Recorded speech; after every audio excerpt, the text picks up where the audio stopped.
Welcome to Telugu ప్రభా TV. నేను మీ journalist రెహమాన్ని. కేంద్ర ఎన్నికల సంఘం కావచ్చు, కేంద్ర ఎన్నికల సంఘం ఆదేశాలకు అనుగుణంగా నడిచే వివిధ రాష్ట్రాల్లోని ఎన్నికల సంఘాలు కావచ్చు, అంతకంతకు నిర్లక్ష్యంగా వ్యవహరిస్తున్నాయా? నిరంకుశంతో పోతున్నాయా? అసలు ప్రజాభిప్రాయానికి గాని, ఇటు ప్రతిపక్ష నేతల వాదనకు గాని కనీసం కన్సిడర్ చేయట్లేదా అంటే అవుననే సమాధానం వస్తుంది. తాజాగా మహారాష్ట్రలో జరిగినట్టు ఉదంతం ఇందుకు ఉదాహరణ. మహారాష్ట్రలో స్థానిక సంస్థల ఎన్నికలు ఈ నెలాఖరులో అంటే డిసెంబర్‌లో జరగాల్సి ఉన్నాయి. ఈ సందర్భంగా అక్కడ మహారాష్ట్ర ఎన్నికల కమిషన్ తీసుకున్నటువంటి నిర్ణయం పెద్ద ఎత్తున వివాదానికి కారణమవుతుంది. ఇప్పటికే మహారాష్ట్ర అసెంబ్లీ ఎన్నికల్లో జరిగినటువంటి ఓట్ల అవకతవకలపై చాలా అనుమానాలున్నాయి, ఆరోపణలున్నాయి. అక్కడ పోలింగ్ అయిన ఓట్లకు, కౌంట్ అయిన ఓట్లకు చాలా వ్యత్యాసం ఉంది. అందుకే ఎగ్జిట్ పోల్స్‌కిని దాటి మరి మహారాష్ట్రలో అక్కడ అధికార పార్టీ 90% స్ట్రైక్ రేట్‌తో విజయం సాధించిందనే వాదన కూడా లేకపోలేదు. మరి అటువంటప్పుడు అది కాకుండా ఇటు ఆంధ్రప్రదేశ్‌లో జరిగినటువంటి 2024 ఎన్నికల్లో కూడా పోలైన ఓట్లకు, కౌంట్ అయిన ఓట్లకు వ్యత్యాసం ఉందనే వాదన గట్టిగా ఉంది. ఎక్కడైతే ఖచ్చితంగా ప్రజాభిప్రాయం ఒకవైపు ఉంటే కౌంటింగ్ తర్వాత దాని యొక్క స్పందన, ఫలితాలు మరోలా ఉంటున్నాయనే వాదన రోజురోజుకి బలపడుతోంది. దీనంతటికి కారణం ఏదైతే ఈవీఎంస్ ఉన్నాయో, ఈవీఎంస్ ఇక్కడ ప్రధానంగా కీలక పాత్ర పోషిస్తున్నాయి. ఈవీఎంల వల్లే ఫలితాలు తారుమారు అవుతున్నాయి ఆరోపణలు రోజురోజుకు పెరుగుతున్నాయి. నిన్న మొన్నటి వరకు ఈవీఎంలపై ఆరోపణలు కేవలం ప్రతిపక్ష పార్టీలు ఎక్కడైతే తమకు అనుకూలంగా లేవని ఏ పార్టీలైతే భావిస్తున్నాయో ఫలితాలు, ఆ పార్టీల నుంచి వస్తుంటే ఈ ఈ మధ్య కాలంలో అయితే సాధారణ ప్రజల్లో కూడా ఈవీఎంపై ఆరోపణలు, విమర్శలు పెద్ద ఎత్తున వస్తున్నాయి. అందుకే చాలా దేశాల్లో ఇప్పటికీ బ్యాలెట్ పద్ధతిని అనుసరిస్తున్న పరిస్థితి.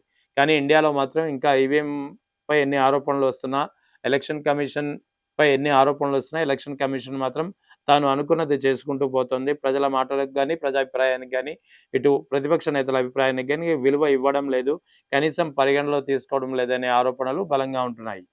తాజాగా మహారాష్ట్ర ఉదంతం అందుకు ఉదాహరణ. మహారాష్ట్రలో స్థానిక సంస్థల ఎన్నికల్ని ఈవీఎంల ద్వారా నిర్వహించాలని చెప్పి ఎలక్షన్ కమిషన్ అయితే తలపెట్టింది. అంతవరకు బాగానే ఉంది. కానీ అదే ఎన్నికల్లో వీవీప్యాట్ అంటే ఓటర్ వెరిఫైయబుల్ పేపర్ ఆడిట్ ట్రయల్‌గా పిలుచుకుంటాము వీవీప్యాట్స్. వీవీప్యాట్స్ మాత్రం వీవీప్యాట్ మెషిన్స్ మాత్రం ఉండవు. వీవీప్యాట్ మెషిన్ లేకుండా ఈవీఎంల ద్వారా మహారాష్ట్రలో స్థానిక సంస్థలు నిర్వహిస్తామని చెప్పి ఎలక్షన్ కమిషన్ నిర్ణయించడంతోటి కాంగ్రెస్ పార్టీ కావచ్చు, శివసేన కావచ్చు ప్రధానంగా అభ్యంతరాలు వ్యక్తం చేస్తుంది. వీవీప్యాట్‌లు అసలు పెట్టిన ఉద్దేశమే మీరు ఎవరికి ఓటేసారో ఆ ఓటు మీరు వేసిన అభ్యర్థికి పడిందా లేదా అన్నది ఆ వీవీప్యాట్ స్లిప్ ఏదైతే వెంటనే ఓటు వేసిన వెంటనే జనరేట్ అవుతుందో అందులో ఒకసారి పోల్చి చూసుకోవచ్చు. సో, ఈ ఉద్దేశంతోటే అంటే ఈవీఎంలో ఎటువంటి మోసాలు జరగటం లేదు అనే ఒక వాదనను చెప్పేందుకే ఇలా ఎలక్షన్ కమిషన్ గతంలో వీవీప్యాట్‌లను ప్రవేశపెట్టామని చెప్పి ఘనంగా చెప్పుకున్న పరిస్థితి అందరికీ తెలుసు. అదే సందర్భంలో వివిధ రాష్ట్రాల ఎన్నికల్లో ఫలితాలు తారుమారైనప్పుడు, ఫలితాలు అనూహ్యంగా వచ్చినప్పుడు కూడా కొన్ని పార్టీల నేతలు ఈ వీవీప్యాట్ మిషన్‌లతో పోలైన ఓట్లకు పోల్చి చూసుకోవడానికి అవకాశం ఇవ్వండి అని చెప్పి ఎలక్షన్ కమిషన్ అభ్యర్థించడం, ఎలక్షన్ కమిషన్ దీన్ని నిరాకరించడం, ఆ తర్వాత కోర్టులోకెళ్ళడం, కోర్టులో దీనిపై వాదోపవాదాలు జరుగుతూ ఉండడం, కాలయాపన జరుగుతూ ఉండడం అనేది నిరంతరం జరుగుతూ వస్తుంది. ముఖ్యంగా 2024 ఎన్నికల తర్వాత ఈ పరిస్థితి మరింతగా ఎక్కువగా మారింది. ఆ 2024 సాధారణ ఎన్నికల్లో వివిధ రాష్ట్రాల్లో ఆ పరిస్థితి చూసాం. ఆ తర్వాత ఇటీవల మహారాష్ట్ర ఎన్నికలు చూసాం.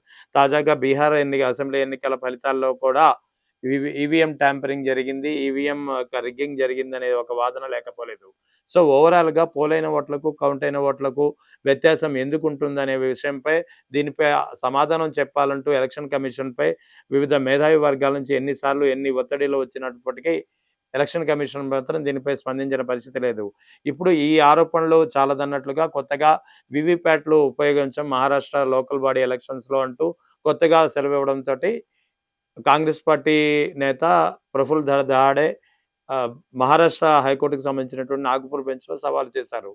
సో, నాగ్‌పూర్ బెంచ్‌కి సవాల్ చేసినప్పుడు కోర్టు ఈ పిటిషన్‌ని విచారణకు తీసుకున్న సందర్భంగా విచారణకొచ్చినప్పుడు అక్కడ ఎలక్షన్ కమిషన్ నేరుగా వీవీప్యాట్‌లు టెక్నికల్‌గా ఫీజిబుల్ కాదు. లోకల్ బాడీ ఎలక్షన్స్‌లో ఉపయోగించడం అనేది స్పష్టం చేసింది. అయితే సుప్రీంకోర్టు తీర్పు ఉంది. సుప్రీంకోర్టు తీర్పును కూడా కాదని మరీ బేఖాతరు చేస్తూ ఎలక్షన్ కమిషన్ ఇటువంటి నిర్ణయాలు తీసుకోవడంపై ప్రధానంగా విమర్శలు వస్తున్నాయి. సుప్రీంకోర్టు అన్ని ఎన్నికల్లోనూ వీవీప్యాట్‌లు తప్పనిసరిగా ఉపయోగించాల్సిందే అంటూ సుప్రీంకోర్టు గతంలో ఇచ్చిన తీర్పు కూడా ఎలక్షన్ కమిషన్‌కు పట్టడం లేదక్కడ. అదే సందర్భంలో అయితే ఎలక్షన్ కమిషన్ చేస్తున్న వాదన చాలా వింతగా ఉంది. సుప్రీంకోర్టు ఇచ్చిన తీర్పు కేవలం సాధారణ ఎన్నికలకే వర్తిస్తాయి తప్ప లోకల్ బాడీ ఎలక్షన్స్‌కి, మున్సిపల్ ఎలక్షన్స్‌కి వర్తించవనేది ఎలక్షన్ కమిషన్ కొత్తగా కౌంటర్ వాదన వినిపిస్తోంది.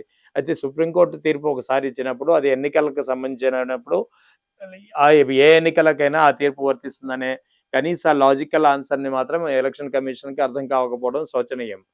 ఇక ఈ తరుణంలో మహారాష్ట్రలో వీవీప్యాట్‌లు వీవీప్యాట్‌లు ఉపయోగించడం సాధ్యం కాదనే వాదనకు మరో వాదనగా అక్కడి ప్రభుత్వం చెప్తున్నటువంటి వాదన, అక్కడి ఎలక్షన్ కమిషన్ చేస్తున్నటువంటి వాదన మామూలు సాధారణ ఎన్నికలతో ఒక అభ్యర్థి ఒక క్యాండిడేట్‌నే ఒక ఓటర్ అనేవాడు ఒక అభ్యర్థినే ఎంచుకుంటాడు కానీ, లోకల్ బాడీ ఎలక్షన్స్‌లో అలా ఉండదు. కనీసం 4, 5 ఓట్లు వేసే పరిస్థితి ఉంటుంది కాబట్టి వీవీప్యాట్‌లు ఉపయోగించడం అనేది టెక్నికల్లీ ఫీజిబుల్ కాదంటున్నారు.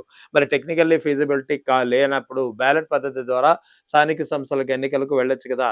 మీపై ఇప్పటికే వస్తున్నటువంటి ఆరోపణలకు తోడుగా ఇటువంటి కొత్తగా వివాదాలు జోడించుకుంటూ పోతుంటే అసలు ఎన్నికల వ్యవస్థపైనే ప్రజలకు నమ్మకం పోయే ప్రమాదం లేదా?